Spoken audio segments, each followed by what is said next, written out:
Well, we'll start this way, I guess, first. But I want to thank you for having us at your retreat and thinking about Rowan Cabarrus Community College as you plan for the future. We always think about you as we plan for the future. You can imagine that. And Rowan Cabarrus has been a real factor in the economic development of the county in the recent past, and certainly with Lilly and some other kinds of things. So what we've done is called for this presentation sort of the new things that are here without going through our normal processes of how many, of college credit and transfer programs and all the other things that are happening college-wide. We've really honed this in on what's happening in Cabarrus County, but we serve both counties, and we also have 17% of our students coming in from out of the county because they like what we're doing. They're either taking our online classes or they are availing themselves of our public service facility, our fire training, and all those kinds of things that we do a lot of training for people who are out of the community. So that part has made us the second largest public service provider in the state, and received. People come to us because we're really excellent at that. So I just want to kind of start with that, since we are in this wonderful place that helps us provide public service to all and safety for all of our citizens. So let's see if we can get this to go. No. Okay, so somebody has a clicker. Here we go. Thank you. All right, tech support. What are we doing here? I can't make it move. Okay, let's try that and that. Hi. Oh, it's not you. It's not me. Hot dog. Okay, wasn't me. I'm really pleased. Okay, here we go. All right. There are 58 community colleges in the state of North Carolina, and we are the 8th largest. We sit in the donut around Mecklenburg, and so do you. And we have the benefit of all the growth that's happening there and here that strains our budgets and challenges us to do more with what we've got or more with less. So our mission is to improve lives and build community through public higher education and workforce development. We are the only public higher education in the county, this one and Rowan County. We have other schools that are private, but we are the only public higher education. Our universities sit in Mecklenburg. On our vision, we are building sustainable futures through the power of learning. The idea of sustainable futures is really key to us. We came from the tradition of big layoffs from pillow techs, and those jobs and those employees were not employable. Those jobs were not transferable to other kinds of jobs. We worked very hard to give about 2,000 people GEDs coming out of that industry and try and move them into other kinds of things. So we build job training that will help them get a job, change their job, and move up within the workforce. And I'll give you some examples of that. There we go. Okay, so everybody has a strategic plan. We do too. We have a new one, 23 through 28. We designed it around answering questions. That's what you're going to see on the screen. It's about how we can do something about the county's educational attainment. Now, Cabarrus County does very well in statistics on its educational attainment, but Rowan does not. And so there's a certain number of people that you want to have with bachelor's degrees and professional degrees and that kind of thing, and you want your graduation rates to be high. All of those exceed our other service area of Rowan. Under engaging, we want the students to be responsible and productive citizens. We're not just job training, but we're doing soft skills. We're doing all kinds of things that we have student services and clubs and other kinds of things that give students a full experience of the college. Under Innovate, we are continually looking at that. The most recent building we have, which I think you know about, is on the research campus, and it's our Advanced Technology Center. And that is where we specifically do a lot of things on innovation, including cybersecurity. We have certificates in that from the federal government, and have some exciting programs there. This is where when we bring students in from grade school, we want them to go, "Wow, this is so great." then we take them to the Advanced Technology Center, where there are really great things going on, and these are the jobs of the future. So being on the research campus is very cool because the scientists there now want our students to work in their labs. And those jobs are not jobs that you would put on your resume. What are you seeking? You don't even know these exist. So we have opened the doors to all kinds of new thinking now about what's possible. And we have the resources next door to make that happen. Being a catalyst for change is a lot of what we're doing with both people and in our organizations by working on planning with different school systems and universities to make our students have a better experience and be able to move from the high school into career and college promise, into our degree programs, and then on to university or into jobs directly. And then our last one is the new one. We're calling it belonging, if you will, because this is about inclusive culture. Community colleges don't have the same issues that universities have. We are not doing selection of people or going through what the universities go through to pick their classes. Everybody's welcome. And so our idea about belonging is you're from here. This college belongs to you. You're welcome. We want to do whatever we can to help you choose the right career path and pursue it. We're very interested in the job rates. We've talked before at the last meeting, I think, about the issues with childcare, and that we have a degree program that trains people for minimum wage jobs. We don't like that idea. We really want to impact the whole industry of childcare. We have 240 students who are in that program. People love it. They know they need it. They need those credentials. But that is probably an area of discussion for another time. But just want to know that when we talk about all the different facets of the community, that's what we're talking about. So the other thing I'd like to tell you about is we've had transition. We've had a very steady, stable cabinet for a number of years, and we have 3 new cabinet members, and at least one of them is with us today. I'd like to introduce Jonathan Chamberlain, who's been with us, I think, almost 10 years. Jonathan, he does our building and all of the environmental things, and so we work with him. I think your staff works with him, and you see him in these meetings, and you'll see him at the budget meeting. We also have Tara Trexler with us today. She is a CPA. She's our Chief Financial Officer. She actually worked at Rowan Salisbury Schools prior to being in Guilford for 10 years. So welcome back to Salisbury. And she knows some of you even in the room, I think, from working in some areas of the county. So we're happy to have her. And then lastly is Zachary Hubbard. Zach was, until February 1st, was the dean of our business and industry and technology programs. Big portfolio of things that he was doing, but he did IT, and that was what his background was. And so we lost our IT person to a presidency, which is a point of pride, I think, when you can groom a president for Alamance Community College. And so we lost our Ken, who some of you might have known. And we placed him before he even left with Zach Hubbard, who is really spot on for this job, knows the faculty, doesn't have to start with any kind of, how do you get there from here? And he's just been a delight to work with. When I asked him if he's interested in this job, he said, I'll do anything the college needs. I thought, I love you. That is the best thing you can say to your boss, just saying, those of you who are out here. That is the best thing you can say, because he's just mission driven and excellent. So he's already been excellent. The other people I would point out is Sarah Devlin's here.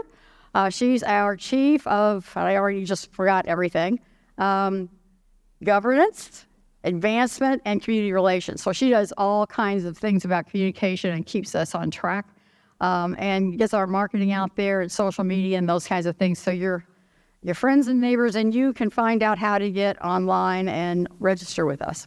So that is a really big part of our job.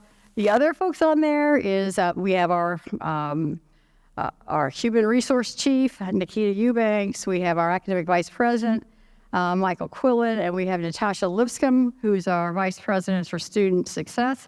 And in the bottom left-hand corner is Albert Lassiter, that we I guess, we enhance, what do we do? We attracted him from one community college in the state to us that was doing the same job. He was friends with Craig, knew our place, and really wanted to come work with us, and we are excited to see him. He has in his portfolio the work on the Toyota program, and that Toyota program was $1 billion of investment. It went to $7 billion, and now it's at $14 billion. So he comes with a great portfolio of anything we need to do about industry. He spent multiple years in manufacturing himself, and is a great addition to our staff, and we look forward to having him here. And I think I've got through all of them. So anyway, this is our new and improved. I think I'll just say that. Everybody who spends another year in the cabinet, I think, is always improving themselves. And so we are delighted to have this group available to work with you. And leadership's a big, important part of what we do. Training's a big, important part of what we do. And we have excellent leadership to work with, to be a partner in this community. So some new cool things. Just splitting things out so that you've got the focus on Cabarrus County. Annually, we serve 20,000 students. Most of that number, head count, is in the continuing ed area and in the public service area. So we have a lot of people that are going through that. We have about 6,000 what we call full-time equivalent, which is our student body for college credit. And so overall, between 2018, this is through COVID and then out, the college has seen overall growth of 4.4%. But that's not true in the case of Cabarrus. It's 9.6%. And so you all are growing. We're trying to keep up. And you can see that it's 3,940 college credit students, and then went up to 4,324. So we are in the area that can grow. We are growing. We've got challenges in people wanting to go to college these days with the conversations that are out there. And if we have chance, we can talk about those, because that's attracting the adults back into job training and getting better paying jobs is something we can really do well, but they have to avail themselves of it. So we're trying to enhance that and tell the story of, how much better your life would be if you had a better paying job with benefits and vacations and the whole shebang. And so that's the story we're trying to tell. And you'll see that. We have a new truck driving program. It's actually, we have an existing truck driving program. It has a 300-person waiting list, and we had got enough money from the legislature to build our own program with a pad and buy the trucks and the whole thing. And that'll be in about 2 years. So right now we're continuing our relationship with another community college, Caldwell, where they bring the trucks to us and we are able to do that training. That's really important to Cabarrus too, because first of all, anybody from Cabarrus can be in those programs, but when you look at a lot of the jobs along the highway, you can see they're all truck assisted. They all have logistics. They all have a need to move things from one place to another. And so we felt like we needed to get more on board with giving licenses to these truck drivers. We're not ahead. We're behind. I think everybody's looking for workers. And so it takes a long time to try to, and intense one-on-one to train a truck driver. So those are kinds of things, challenges that we have, but we've done really, really well with that program. Okay, here we're looking at our curriculum students, that 49% of our students are from Cabarrus County, so it's a substantial number. And then of our graduates, 45% of the 1,402 that we graduated last May are from Cabarrus County. And that is a wonderful result. Okay, this looks complicated, but it's not. Well, hold on a second. We have the ability to drill down all kinds of ways in our data analysis. It's new. We've continued to work on it. We've been able to, find out how many students we have, but we don't know very much about them, or we didn't know very much about them. Now we know a whole lot about them. And so we decided that I really wanted to look into dual enrollment and see how that's doing. Our dual enrollment in both counties is primarily online. Some of you are probably skeptical about online learning, and some of you might be digital natives and don't have any problem with this at all. And so we looked for results to see what would happen. And so what we found was our dual enrollment students, our Career College Promise, which is the name du jour of the state, are the best performing group of any group. Better than early college, better than better than anything as a group. And so we decided to drill down on that and find out, okay, how did Rowan Salisbury do? How did Kannapolis City schools do? And I see my neighbor over here on Kannapolis, so he's probably going to tune into this green part. And Cabarrus County schools do the best of anybody.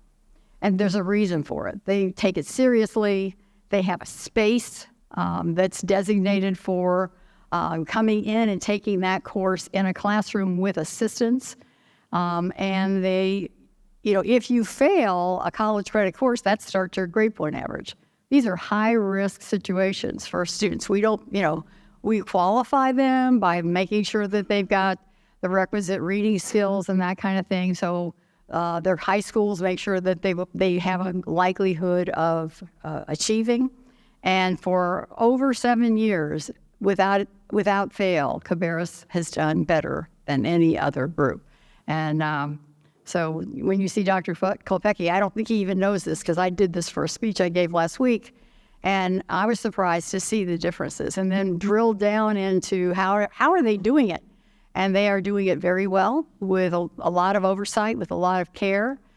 We are required to have all 28 high schools in our district to be certified by the Southern Association of Colleges and Schools as a site that has all the requisite requirements. And this is amazing. So when we had COVID and we had a year, we didn't stop because we could offer courses like this as long as the students had internet.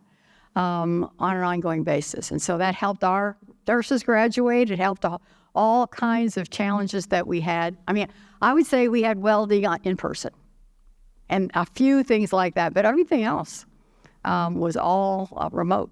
And they continued to do well in that setting and with those courses. We don't do online like everybody else. We do high quality with rubrics and all kinds of assistance, tutoring 24/7, all kinds of things like that. So we are, I think, probably one of the best in the country.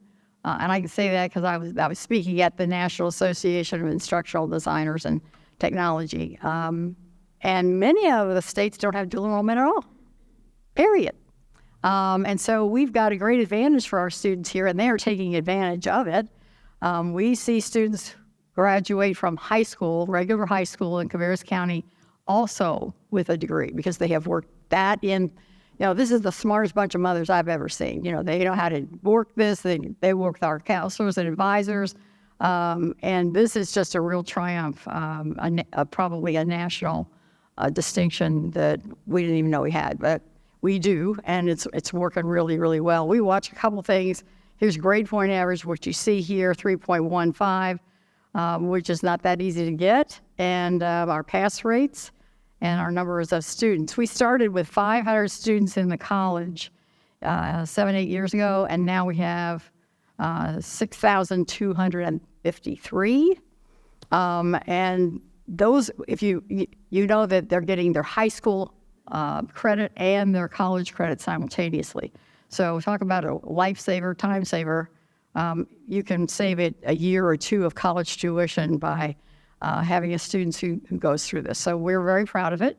We're also proud of our continuing record of A schools and our early college of technology and our early college, Cabarrus Kannapolis Early College.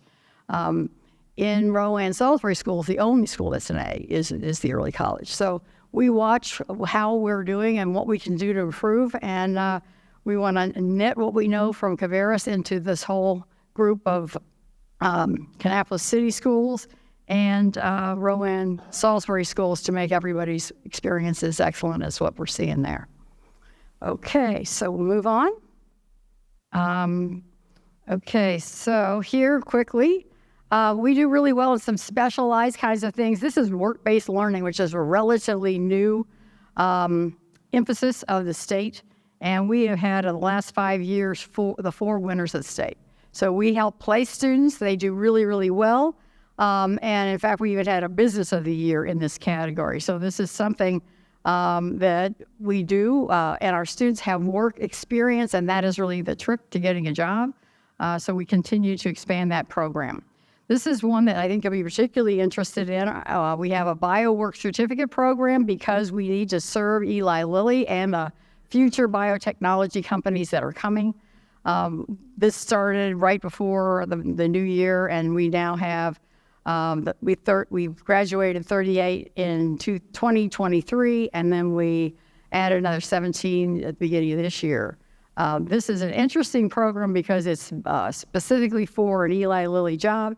It takes about 8 weeks, and it doesn't require a whole lot of preparation to get in that class.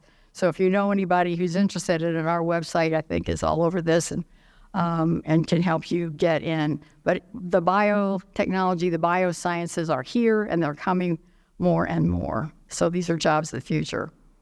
Okay, this is an old program that we have, but you probably didn't know very much about it. It's SOAR, but that's what we call it, which is a program for adult to disabled people to learn job skills and become employable. And so this one, we just opened our cafeteria at South that's being run by the SOAR students. And we thought, okay, how's this going to work? It works great. You should come. And we had our Christmas party with the cabinet, and you've never met a bunch of sweeter people than this that wanted to try hard and do wonderful things. We had wonderful food, so consider that. Not something that you normally see. And you can see one of the SOAR students who's learning how to use the register. They're getting jobs in hospitality. And we just think that this is their next step, and employability is really important. We have employers who love to hire these students, so that's working really well. It's small but mighty, let me just say that. At the paragraph at the bottom talks a little bit about what's going on in community colleges, which is so many of our students are food, they don't have enough food, they don't have houses, they live in their cars, they're really needing help, and so we have made partnerships with a Second Harvest Food Bank, the Cooperative Christian Ministries, Concord, Afton, Sunset Rotary Chapter keeps our food bank supplied, and students are using that. So we continue to know that our students need financial support. It's hard to go to school and work and everything else, and the price of food, which didn't used to be a big deal, seems like it's getting to be a bigger and bigger deal all the time. So we're paying a lot of attention to that. It's hard to be a great student when you're hungry. Here, I think you probably know about this program, our Small Business Center and Retail Lab, but this is their scorecard, and one of the students who went through and got her business looked at from Cabarrus. And so this is in the Cabarrus Center for Innovation and Entrepreneurship. That's where this place is. All their services are free. You can get on the website and find out what's going on and attend these programs. Okay, here, a couple of outstanding things. These are out-of-town companies that came to us because they saw that we do excellent work in machining and in injection molding. So they came to us, and we are the Western Hemisphere training site for Akuma. Akuma is the Cadillac of all CNC machines. And one of the reasons we wanted to work with them, they wanted to work with us, is they are paying us money. That's good. They're letting our students go. And they give us huge credibility in our brand. I mean, some people don't think community colleges do excellent work. We do excellent work. And they also provide, these courses that they have are 2 weeks. People come in from half of the world and stay in Concord primarily, eat in our restaurants, are in our hotels. And one of the things that Steve Morris said at one of our retreats, because he's on the board of the community college, is that he didn't expect the community college to lead in economic development in that way. We didn't either, but it's working. And so we have 5,000 hotel nights that are being generated by this program. The mold spark, RJG, really came into focus because of all the companies that we serve, everybody mentioned that they needed a plastics person. They didn't need 18 of them or 20 to build a whole class. They just needed 1 or 2. And so we pulled in the best trainers in the country They closed one of their training programs in the Northeast, and they brought it to us. And so this has been a real boon for our community to be able to get trained people in plastics. When you think about your car or almost your chair, all this stuff, there's so many things that need to happen. And so what's been interesting is Akuma, who makes these patterns, and RJG that fills them have, pulled together some joint ventures and things. And that's been really a really cool thing to see. Okay, so I think some of you are here. We were able to get a welding lab built at South Campus, which was very much a shift from being a college credit transfer primary college campus, and we built the welding lab there. And that has done really, really well. We have had 81 students enrolled. We've got 15 on the waiting list for spring already. This is spring term, so we'll build more courses and be able to serve them. But this is a state-of-the-art beginners welding program. This is a staple. We have we have a welding lab at North Campus in Rowan County. It's full, and so we didn't have any place to expand it. So this was great that we were able to do that with the money from the county. So we thank you very much for that, and it's working really well. These students will come out with all kinds of really great wages. They can do part-time, full-time, work for somebody, work in their own business, travel to Alaska and make a fortune. Most of them want to be right here. And so this is a really, really great program that we're happy to share with you. Okay, so we have a new program called Second Chance at the Cabarrus County Detention Center. I think those of you who know about people who are involved in the justice system, when they come out, they don't have great prospects because they're really not allowed to do a lot of jobs. But they can do logistics. And so we have a certified logistics technician program there.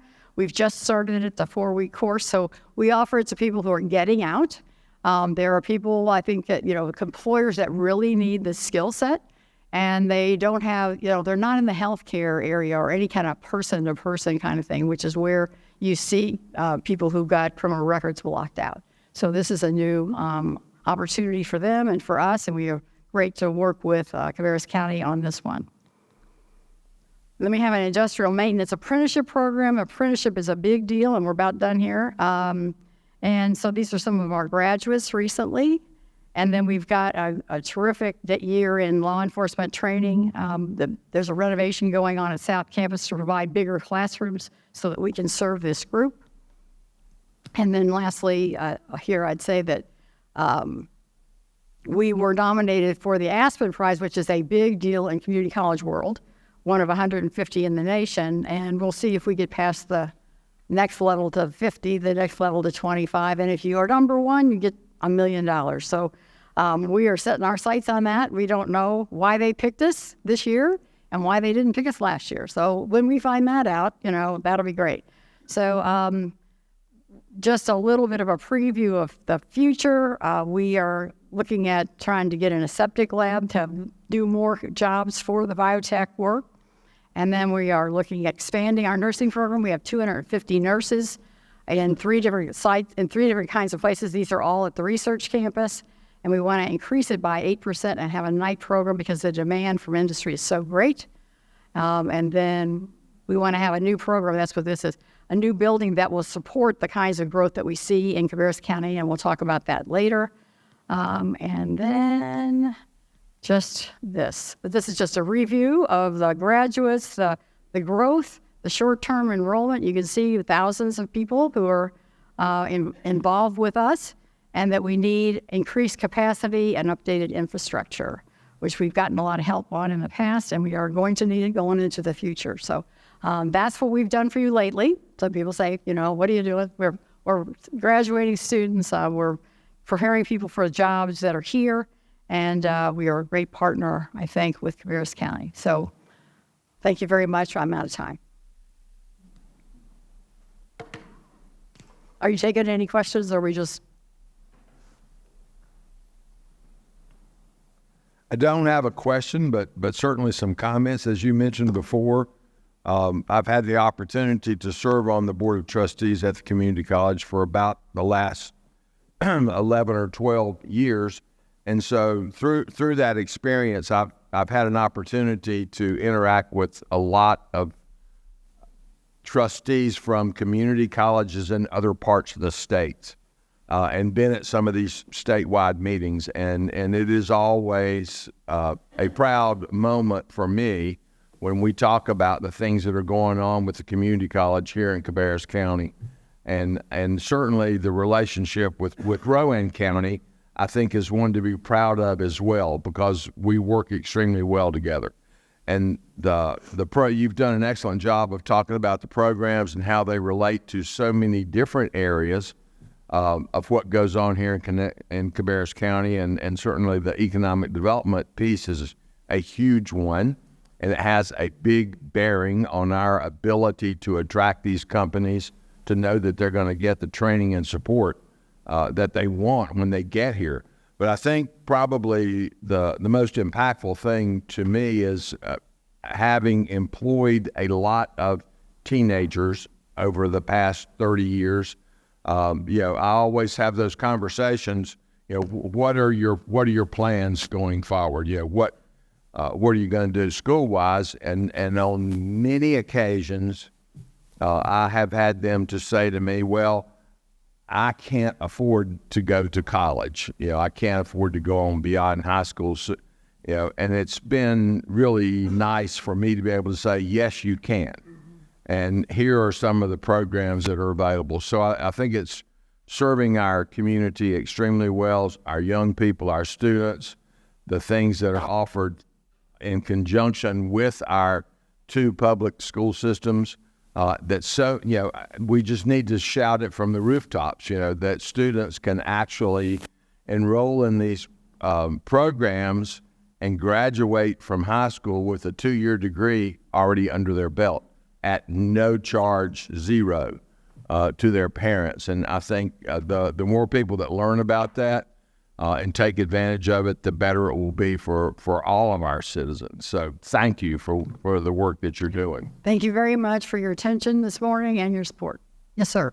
I got a question for you. Where is your injection molding facility located? Come over. It's at the research campus. Okay.